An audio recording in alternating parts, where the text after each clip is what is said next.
तो ना होता कोई जैन, ना होता कोई बौद्ध, बस चारों ओर हरा आतंक होता, औरंगजेब इस देश का बादशाह होता.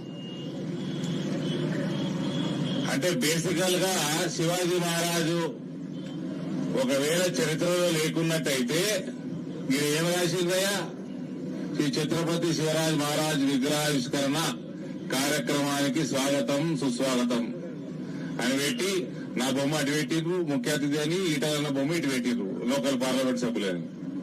శివాజీ మహారాజ్ లేకుంటే ఏమైతుండే? అది రాసేది ఛత్రపతి శివాజీ మహారాజ్ అటుకెళ్ళి మొదలై ఇటైతుండే, నా బొమ్మ ఇటు అవుతుండే, ఈటలన్న బొమ్మ ఇటు అవుతుండే. అర్థమైనా? ఇవాళ మనమందరం అయోధ్యలో మందిరం కట్టుకున్నాము. రామ జన్మభూమి ఎప్పటి నుంచి అయితే విహెచ్పి మన అనుబంధ సంస్థలు దశాబ్దాలు శతాబ్దాలు కొట్లాటలు ప్రాణత్యాగాలు ఇవన్నీ చేసుకున్నాక మనము గత సంవత్సరం అయోధ్యలో రామలల్లా విగ్రహ ఆవిష్కరణ చేసుకున్నామంటే ఆనాడు ఆ శివాజీ మహారాజు ఇవాళ నరేంద్ర మోడీ నేటి శివాజీ మహారాజు. ఇవాళ ప్రపంచంలో మొత్తం హిందువులందరూ ఐక్యంగా మహాకుంభమేళాకు వచ్చి ఎందరు కోట్లు వచ్చిండ్రా? 60 కోట్లు వచ్చిందా? 70 కోట్లు వచ్చిండ్రా? కనీసం 70 కోట్ల మంది వచ్చిండ్రు హిందువులు వచ్చిండ్రు అక్కడికి. అమెరికా నుంచి, ఇంగ్లాండ్ నుంచి, ఆస్ట్రేలియా నుంచి దాదాపు ప్రతి ఇంటి నుంచి హిందూ సోదరుడు సోదరిమణి కుంభమేళాలో పోయి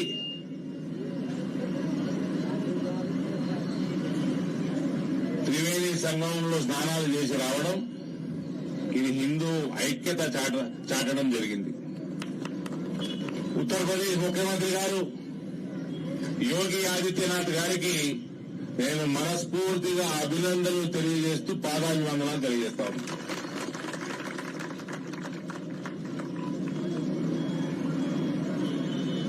బటింగేతో కటింగే, అందరు కులాలు, నా కులం, నీ కులం, అన్న కులం, తమ్ముడు కులం, అన్ని కులాలు బలంగా ఉండాలా, హిందువులందరూ ఐక్యంగా ఉండాలి.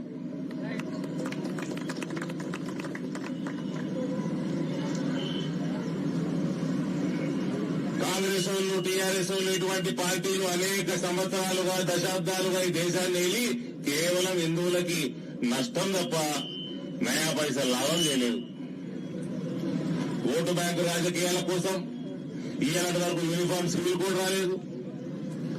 ఒక హిందూ గవర్నమెంట్ ఎంప్లాయీ చచ్చిపోతే ఆయన భార్య బతుకున్నంత వరకు అదేదో పెన్షన్ ఇస్తారు.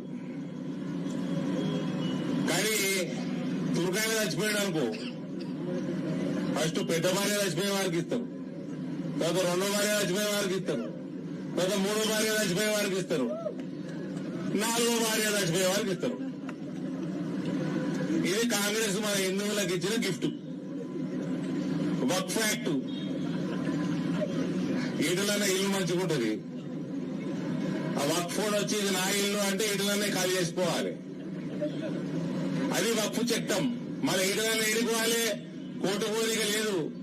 వక్ఫ్ ట్రిబ్యునల్కి పోవాలి. వక్ఫ్ ట్రిబ్యునల్ వాళ్ళు ఉంటారు, జడ్జిలు 5 తుర్కోలు ఉంటారు. ఆ తుర్కోడు చెప్పిందే వేదం. మళ్ళా ఈటలన్నది నీళ్లు ఇల్లు రాదని అనుకో, ఈ ఈటలనే సుప్రీంకోర్టు కోరాలి, హైకోర్టు కోరాలి, ఇక ఇంకో ఇల్లు కట్టుకోవాలి. అది వక్ఫ్ చట్టం. ఇది కాంగ్రెస్ వాడు హిందువులకు ఇచ్చిన గిఫ్ట్. 3 అంశాలు చెప్తా బ్రదర్. తుర్కోళ్ళ రాజకీయ మ్యాప్ ఏమంటారు, పొలిటికల్ మ్యాప్ ఏ రకంగా ఉంటుందో 3 ఫేజ్లలో ఉంటది. ఫస్ట్ ఫేజ్ 10 నుంచి 15% దాకా తుర్కోలు ఉన్న జనాభా ఉన్న జాగాల దారుల్ అమన్ ల్యాండ్ ఆఫ్ పీస్ అంటాడు వాడు. అంటే ఏమంటాడు?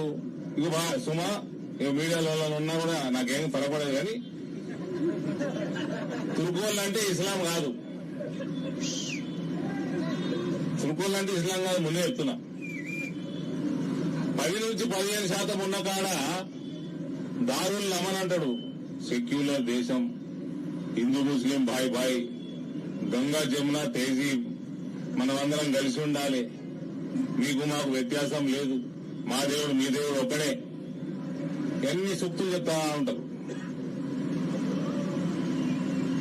ఒక్కసారి 15% దాటి 15 నుంచి 25% దాకా వచ్చి రాగానే జనాభాలది దారుల్ అమన్ పోయి దారుల్ హరబ్ అవుతుంది, అంటే ల్యాండ్ ఆఫ్ కాన్ఫ్లిక్ట్. ఇక ఈడ మెల్లగా ఓటు జిహాదు, లవ్ జిహాదు ఇటువంటివి మొదలవుతా ఉంటాయి. మెల్లమెల్లగా ఏమంటారు మన కమ్యూనల్ రైట్స్. ఇక ఈడ మనం విగ్రహం పెట్టుకున్నాము, పచ్చ జెండా పెడతారు వీళ్ళు, ఆకుపచ్చ జెండా పెడతారు. జెండా వేయటంగానే కాంగ్రెస్ వాడు ఈ కేసీఆర్ పార్టీ వాడు వచ్చి ఏం చేస్తారు, దానికి తడకలు కడతారు. తడకలు కట్టి హిందువులు ఏమంటలేరు, రియాక్షన్ వస్తలేదు అనుకో గోడలు కడతారు. గోడలు కట్టి 4 వద్దులు కాగానే నమాజులు మొదలెట్టి. ఇది 15% నుంచి 25% జనాభా. ఇక 25% జనాభా దాటింది అనుకోండి, ఇక దారుల్ ఇస్లాం, ఇక 3వ ఫేజ్ వస్తుంది, లాస్ట్ ఫేజ్. ఇక ఈ ఫేజ్ లా భయపెట్టించి కన్వర్షన్ చేసుడు, మర్డర్లు మానభంగాలు చేసి కన్వర్షన్లు చేసుడు. ఇస్లాంని స్వీకరిస్తావా నరకానికి పోతావా, ఇస్లాము స్వీకరించకపోతే నువ్వు కాఫీర్వి, కాఫీర్ని చంపేయాలని మా ఇస్లాం చెప్తున్నది. కొందరు ఇస్లాం అలా దాంట్లో మనం ఏమంటారు, అలా బుక్ ఏందన్నా ఖురాన్, ఆ ఖురాన్ ఉన్నదంటారు కొందరు లేదంటారు. నేనైతే చదవలే, నాకు ఉర్దూ రాదు, అది వేరే భాషలో ఉన్నదో తెలియదు.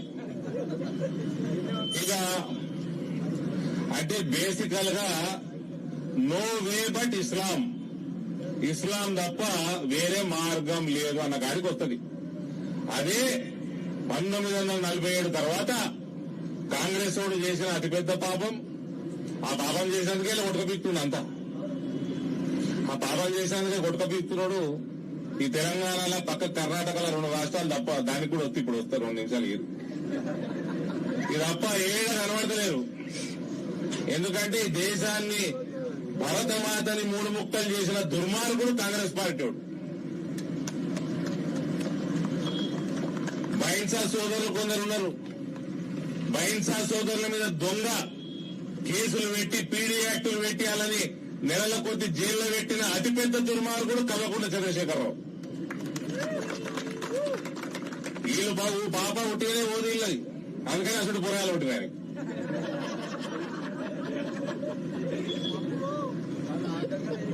ఒకరి నుంచి